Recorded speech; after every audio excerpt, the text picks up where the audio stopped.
Okay, thanks for choosing Park Avenue LASEK, and in this segment I would like to explain what your visual goal should be.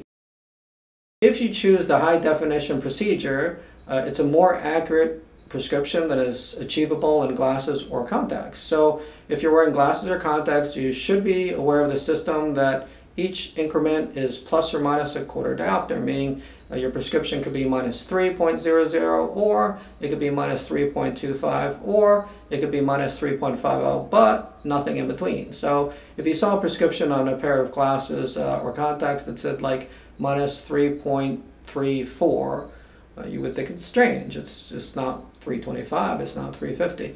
Anyway, that's because the accuracy of glasses or contacts is a quarter diopter.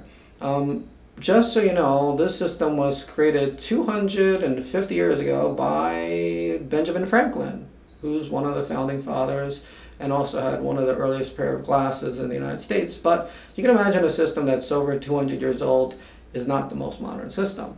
So the laser is actually able to treat the prescriptions 25 times more accurately than glasses or contacts are even able to achieve. So that means I could enter into the laser not only a 3 or a 3.25, but I could enter something between, like a minus 3.17. People with glasses or contacts, they might have the experience, you go to your optometrist who's not a medical doctor but does glasses or contacts, and he or she says to you, hey, your prescription got a little bit worse and now it's not a 3, but it's not quite a minus 3.25. Would you prefer a minus 3, which might be a little bit weak for you? Or would you prefer a minus 3.25, which might be a little strong for you? And then you're like, well, I would prefer the correct prescription. Anyway, with the laser, we can give you the correct prescription. We don't have to give you estimated or average prescription. Also, if you choose high definition, you're going to get 50 different prescriptions per eye, with different prescriptions accurate to the 100th. So if we do a little eye diagram, if this is your cornea and we map your cornea and your prescription, the wave scan machine shoots 50 different beams of light into your eye. It comes back, it measures it, and it measures the aberration off of 50 points. Now you might imagine each point of your cornea doesn't have the same prescription. So if you're wearing, let's say, a minus 3.00 in contacts, that's just an average of your entire prescription map to the nearest quarter diopter. There may actually be no one point on your cornea that's exactly minus 3.00.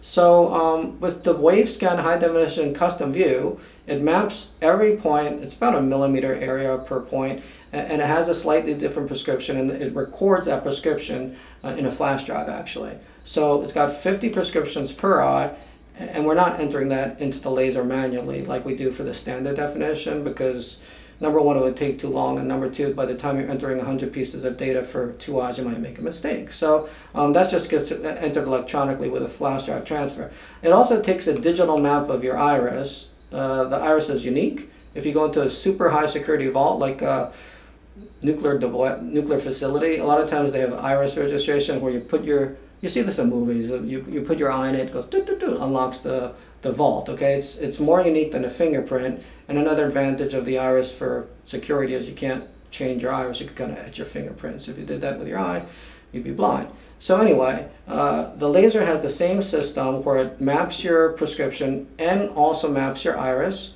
It locks these two maps together, and then under the laser, number one, I can't even laser the wrong eye, because if I try to laser an eye, and that's a high definition eye, it will check for the iris map, it won't be the right eye, it'll just say wrong patient. If I push the pedal, nothing happens, so it's a fail-safe. For non-high definition, I mean, other people have a prescription of minus 3, right? So you could laser the wrong person. We do it by date of birth and name, and we know our patients well. We're not going to make a mistake, and we confirm the name of the patient in the operating room, and the patient's awake and their companion's awake, and they'd be able to say, no, that's not me. But I'm just saying it's impossible, physically impossible, to laser the wrong eye or the wrong person if you do high definition, because the laser will recognize it's not the right person. And then a lot of patients are like, oh, what if I move around, my eye twitches a little bit when I have the laser? Because the iris map is in the laser, the laser will sample and look at a picture of your iris 60 hertz, 60 times a second. And 60 times a second, it sees where your eye is and your iris, and if you move a little bit, it just moves the prescription map to follow your eye. It's locked in. So before the system came out about 10 years ago, if I had a patient who was moving a little bit during the surgery, it'd be kind of a little hard to get them to be 20/20. It's impossible to get them better than 20/20 because they're moving all over the place. These days, since they came out with this iris registration tracking, if I have a patient who moves a little bit during the surgery, they still get to 20/20, and remarkably, some of them are actually getting better than 20/20. This leads me to the point of, can I see better than glasses or contacts and better than 20/20 if I do HD? The answer is yes. In other words, I would say 50% of the patients that choose the high definition system wound up saying slightly better than glasses, slightly better than contacts, and slightly better than 20/20. We actually got patients to 20/10, which is the maximum vision is achievable in a human being, because your eye has photoreceptors. There are little rods and cones in the back of your eye that are like pixels on a computer screen, and the rods and cones in the human eye are not packed close enough to get better vision than 20/10. So I've achieved 20/10 vision in many people. Two noticeable examples would be my former patient coordinator, Mark, was 20/20 perfect without glasses or contacts, had a very minor prescription, not worth fixing. After working here for about 6 months, he said, "Hey, can I get laser vision correction?" I said, "Hey, you're 20/20. And he said, "Well, you're making a lot of people better than 20/20. I was wondering if I can do it, not only so I could achieve better than 20/20, but because then it helps me sell the procedure." I said, "Okay, we can try that." So we did a custom view map, which is basically, I think we have a little thing here. Basically, it's lasering a disc of plastic instead of Mark's eye with Mark's data. Then he holds up the custom view preview lens, and he sees how he would see if we lasered him. We did that as a safety step, and he did see 20/10 or twice as well as 20/20. Then we lasered him, and we got him 20/10. So Mark is the first, and to my knowledge, only person in the world's history who got lasered starting at 20/20 uncorrected without glasses or contacts, and now seeing 20/10, which is again human limited vision. Okay, so it's quite remarkable with the system, the visual acuities that we can accomplish. But I do want to say to you as the patient, one of my patients, that I'm not guaranteeing better than glasses, better than contacts, better than 20/20. You have to think of that as icing on the cake, not the cake. So what is the cake? Well, the cake is you seeing like glasses or contacts, because that's what you see now, and that's fully functional by definition, because that's how you're seeing. Everything you're doing right now in life, you're doing through your current glasses or contacts. So logically, if after your LASEK with me, we make you see like glasses or contacts, then you should be 100% functional. You do have a chance of seeing better than glasses or contacts and better than 20/20 if you do the HD system. The main benefit for high definition is not to see better than 20/20. And to tell you the truth, there's not a lot of functional benefit for better than 20/20. I did ask Mark after his procedure. Remember I said I made 20/10. I said, "Hey Mark, what's the benefit of 20/10 for you in real life?" He's like, "Well, I'm not an airline pilot. It's not that useful. One of the main uses I have," Mark was saying, "is that when I get out of the subway station, you know how you normally have to walk a few feet and then walk another few feet to see if you're going uptown or downtown?" I was like, "Yeah." He's like, "Well, at 20/10, you don't have to do that. You just look, and you could see the streets on 23rd Street from a block away, so you know which way you're going." I was like, "Well, that's pretty cool." He's like, "It's pretty cool. That's one of the benefits." But that's not the major benefit for HD. The major benefit of HD is so you don't have problems at night, okay? Because your cornea is an aspheric lens. It's not spherical. In other words, this is not a sphere. It's not exactly round. It's got a funny shape. It's a little bit more flat on the ends. Anyway, it's just like a very high, like the camera we're using now, Constantine's going to be one of our future patients. It's like an aspheric lens. If you have a digital SLR, the lens costs $1,000. That's an aspheric lens. If you look on the side, it says aspheric. Aspheric is not a sphere on purpose so that it compensates for something called chromatic aberration. If you didn't have an aspheric lens, every different part of wavelength would get focused on a different part and you get image blur.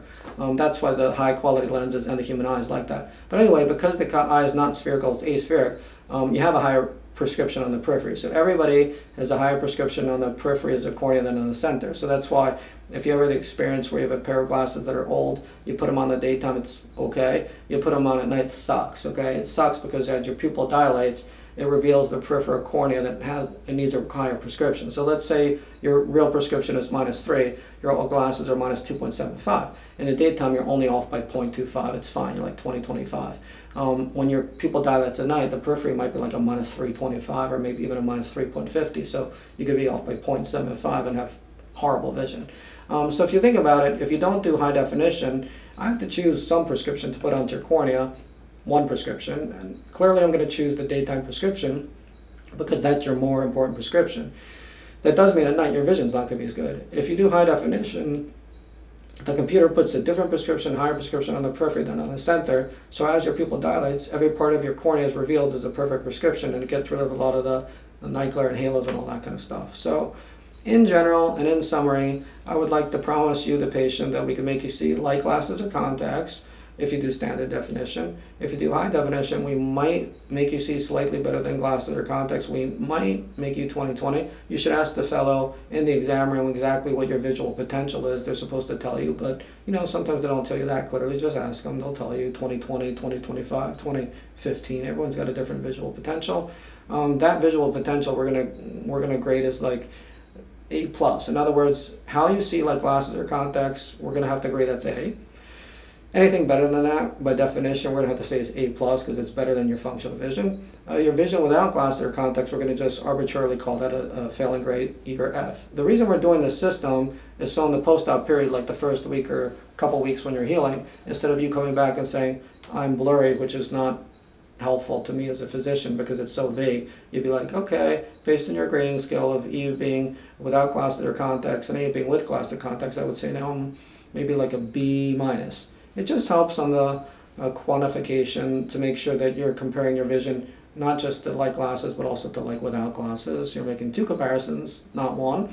It also helps psychologically because instead of you being glass half empty, you're kind of glass half full. So you'll be like, oh yeah, it's 10 million times better than it was without glasses or contacts. It's not yet perfect, but I do understand with the LASIK procedure, I have to wait for the skin of my eye to grow back and smoothen out, and that's why it takes a week or two.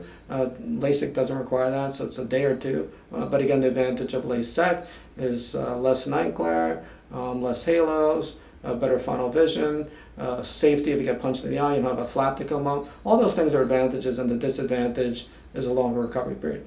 Anyway, the purpose of this segment is so you have realistic expectations about your vision after the procedure. If you're still not clear, I urge you to ask the fellows, and if they're still not clear with you, maybe because of the English, just ask me. I'm very, very happy to explain this because you have to understand, from my point of view, to make a happy customer, there's nothing more important than you being clear before the surgery what your likely outcome is after the surgery. We have to both be clear. Anyway, I hope you found this interesting and useful, and I'm looking forward to making you 20/20 or maybe better. But don't forget, that's the gravy on the steak, it's not the steak. Thank you.